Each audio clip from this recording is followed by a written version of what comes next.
Ifeoma et Amara. Depuis l'âge de 7 ans, nos deux noms étaient indissociables dans tout le quartier de Ogba, à Lagos. Deux gamines à la peau sombre et luisante de sueur, les pieds nus dans la poussière rouge, courant entre les étals du marché, riant à gorge déployée. Nos mères vendaient côte à côte, des tomates et du poisson fumé, échangeant des ragots en riant comme des collégiennes.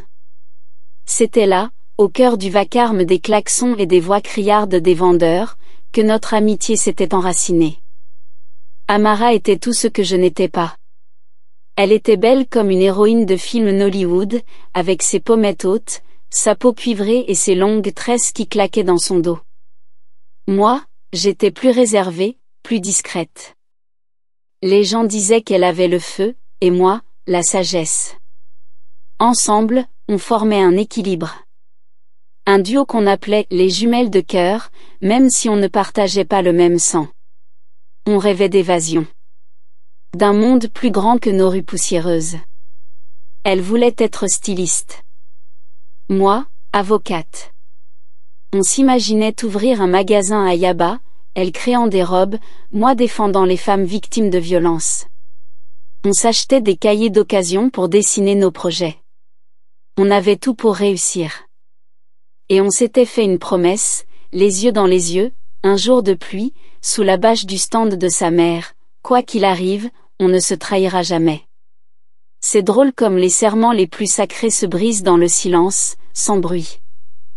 L'année de mes 21 ans, tout a changé.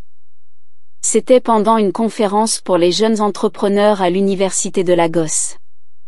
J'y suis allée seule, mais Amara m'avait aidé à choisir ma tenue. Une robe bleu cobalt qu'elle avait cousue elle-même.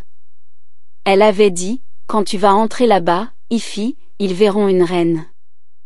Elle m'a maquillée, m'a encouragée, m'a souri comme une sœur. Et c'est là que je l'ai rencontré. Chuka. Grand, sûr de lui, avec une voix grave qui faisait vibrer les murs.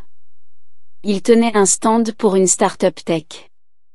Il m'a demandé ce que je faisais là, moi qui n'avais ni badge, ni carte de visite. J'ai répondu avec aplomb, je suis l'avenir du droit au Nigeria. Il a ri. Et m'a tendu sa carte. Les semaines suivantes, il m'a invité à dîner. Puis à un concert. Puis chez lui. C'était un homme tendre, intelligent, ambitieux. Et pour la première fois, j'ai senti que j'étais vue, vraiment vue. Il croyait en moi.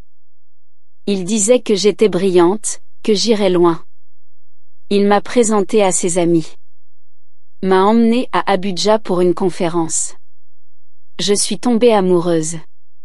Et Amara était là. Toujours. Souriant. Me questionnant sur chaque détail. Qu'est-ce qu'il a dit? Et après? Il t'a offert quoi? Elle riait de mes hésitations, m'appelait Madame la future épouse. Elle cousait mes robes pour nos rendez-vous. Elle disait que j'étais chanceuse, qu'elle était fière. Mais parfois, je la surprenais à me regarder en silence. Un regard rapide. Dur. Puis un sourire revenait aussitôt, étiré comme du plastique. J'ai ignoré ces frissons dans ma nuque. Parce que je l'aimais, elle aussi. Je ne savais pas encore, que la lame était déjà levée. La première fois que j'ai douté d'Amara, ce fut un détail. Un soir, Chuka m'a offert un petit collier en or, fin et discret, avec mon prénom gravé en cursive. Il l'avait acheté dans une bijouterie d'Ikoyi. J'étais émue aux larmes. J'ai couru chez Amara comme une enfant qui montre son prix d'excellence. Elle l'a pris entre ses doigts, l'a regardé longtemps, puis a dit, doucement. Il est mignon. Un peu simple, mais mignon. J'ai ri, croyant qu'elle taquinait. Mais ses yeux ne riaient pas. Elle changeait. Lentement. Comme une eau claire qu'on trouble avec une goutte d'encre. Elle posait beaucoup de questions sur Chuka. Sur ses revenus. Ses amis. Ses projets. Et tu es sûr qu'il ne joue pas sur 2 tableaux? Les hommes de Lagos sont tous des acteurs, Ifi. Non, Amara. Il est différent. Elle haussait les épaules. Elle disait ça pour me protéger, mais ses phrases piquaient. Un jour, je l'ai surprise en train de fouiller dans mon sac à main. Elle a ri, embarrassée. Je cherchais juste ton gloss. Tu sais que je ne vole pas, Ifi. J'ai ri aussi. Mais un doute s'est installé, timide et tenace. Un soir, j'ai organisé un petit dîner chez moi. Shuka, Amara, et 2 amis à lui. Amara avait mis une robe moulante couleur vin, cousue par ses soins. Sublime. J'étais fière d'elle. Mais j'ai remarqué quelque chose. Le regard de Shuka. Il glissait parfois vers elle. Un peu trop souvent. Et Amara riait à ses blagues plus fort que d'habitude. Après le dîner, quand il est parti, je lui ai lancé à la rigolade. « Tu veux que je te laisse ma place ?» Elle a levé les mains. « Ifi. Tu es folle. Ton homme est à toi. Moi, je ne touche pas ce qui est déjà pris. » Mais son sourire avait une ombre. Et dans mon ventre, une nausée a germé. J'ai voulu lui parler. Poser des limites. Mais comment accuser une sœur de cœur, sans preuve? Sans passer pour une jalouse? Alors j'ai prié. J'ai fermé les yeux. Et j'ai continué à croire. À aimer. Shuka me parlait déjà de mariage. Il disait que dès qu'il signerait le gros contrat de sa start-up, il parlerait à ma famille. Je l'ai dit à Amara. Elle a souri. Mais ses yeux, eux, sont devenus humides. Tu sais, Ifi, il y a des gens qui ne méritent pas ce qu'ils reçoivent. Mais Dieu veille. Elle a tourné les talons et est partie. Je ne l'ai pas rappelé. Et je n'ai pas vu la tempête approcher. 2 semaines après ce dîner, Amara a disparu. Plus d'appels. Plus de messages. Elle ne venait plus au marché avec sa mère. Je suis passée chez elle, plusieurs fois, sans succès. Sa mère m'a dit qu'elle avait trouvé une opportunité à Abuja, qu'elle était partie sans donner trop de détails. J'ai été blessée. Mais je me suis raisonnée. Après tout, on grandit, on suit nos routes. Peut-être qu'elle avait besoin d'espace.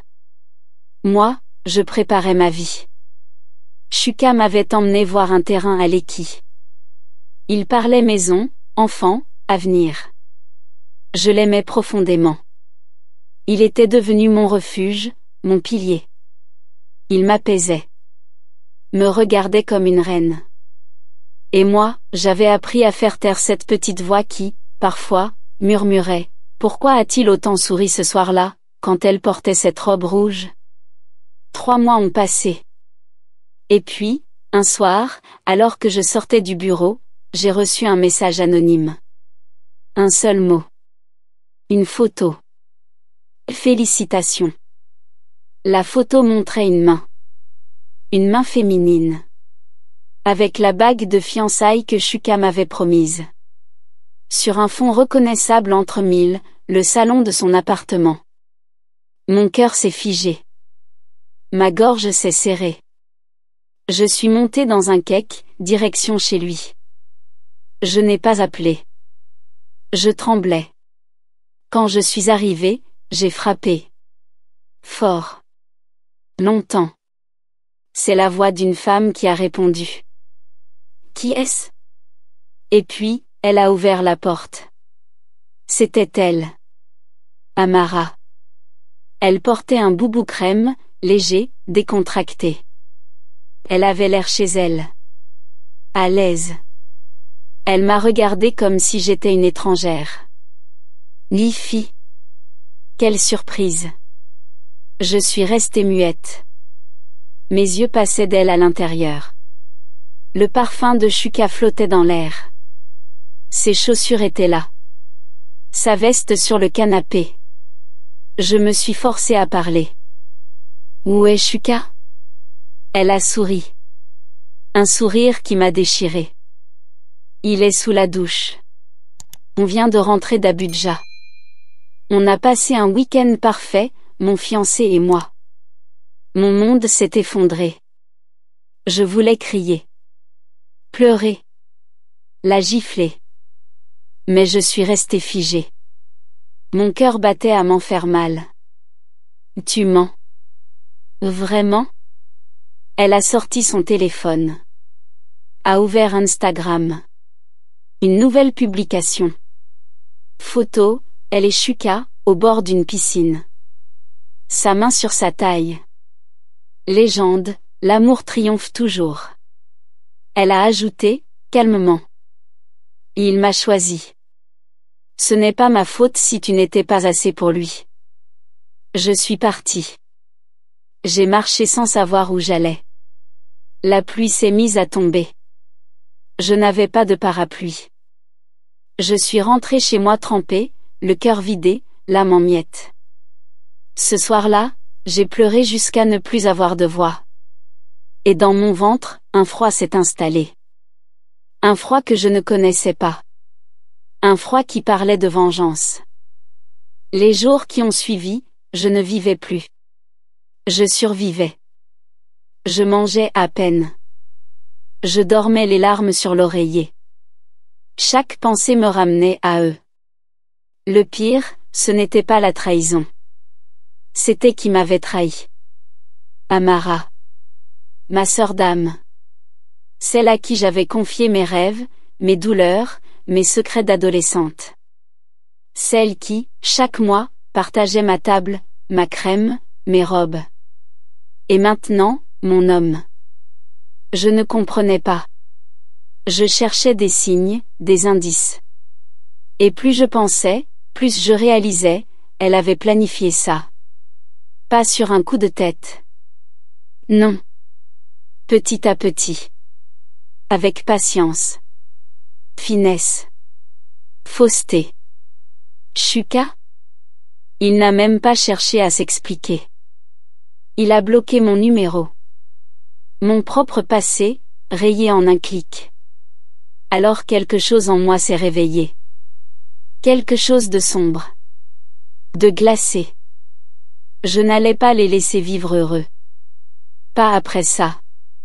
Je suis retournée au marché. Chez la vieille Iyalé, la femme que tout le monde craignait. Celle qui préparait des poudres pour la chance, des feuilles pour les blessures, et des silences pour la vengeance. Je lui ai raconté, entre deux sanglots et un filet de voix.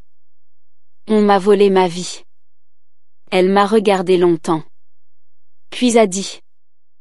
Tu veux que le vent tourne, ou que la maison brûle? J'ai hésité. Puis j'ai murmuré. Qu'elle sente, ce que j'ai senti. Alors écoute bien. Elle m'a donné une petite fiole. Et un secret. Le lendemain, j'ai croisé Amara au marché. Je l'ai saluée. Souris. Comme si rien ne s'était passé. Elle a froncé les sourcils, méfiante. Mais j'ai continué à sourire. Je lui ai dit que j'acceptais. Que j'étais heureuse pour eux. Je lui ai même offert un tissu que sa mère adorait, un Ankara bleu nuit avec des touches or. Dedans, j'avais glissé une goutte de la fiole. 3 jours plus tard, Amara m'a appelé. Pour la première fois depuis sa trahison. Lifi. Je me sens bizarre. Bizarre comment? Je rêve de toi la nuit. Tu me cries. Tu m'étouffes. Et quand je me réveille, j'ai mal. Partout. Shuka me fuit. Il me regarde comme si j'étais sale. J'ai fermé les yeux. Et j'ai dit. Tu récoltes ce que tu as semé. Elle a raccroché. Et ce jour-là, j'ai senti un soulagement. Un pouvoir. Mais ce soulagement n'a pas duré. Une semaine plus tard, j'ai appris qu'Amara avait été hospitalisée. Troubles psychiques. Crise. Hallucination. Et Shuka? Il avait fui. partie à Dubaï avec une autre femme. Je suis allé la voir à l'hôpital. Elle était là, dans un coin, murmurant mon nom en boucle. J'ai ressenti une chose inattendue. De la pitié. Elle avait tout pris. Mon amour. Ma dignité. Et moi, j'avais pris sa paix. Mais maintenant, que nous restait-il à toutes les deux? La trahison ne vient jamais de loin. Amara n'était pas une ennemie. Elle était une sœur de cœur. C'est ce qui rend sa trahison si violente. Ce sont souvent ceux qu'on aime le plus qui ont le pouvoir de nous détruire. L'amour aveugle, parfois volontairement. Ify sentait, au fond d'elle, que quelque chose clochait. Mais elle a voulu croire en Shuka, croire en son couple. L'intuition est une arme puissante. L'ignorer, c'est parfois choisir sa propre chute. La vengeance soulage, mais ne guérit pas. Ify a rendu à Amara une douleur équivalente. Elle a vu l'autre sombrer, mais elle n'a pas été libérée pour autant. Leçon, la vengeance peut apaiser sur le moment, mais elle ne reconstruit rien. Elle laisse des cendres, pas des fondations.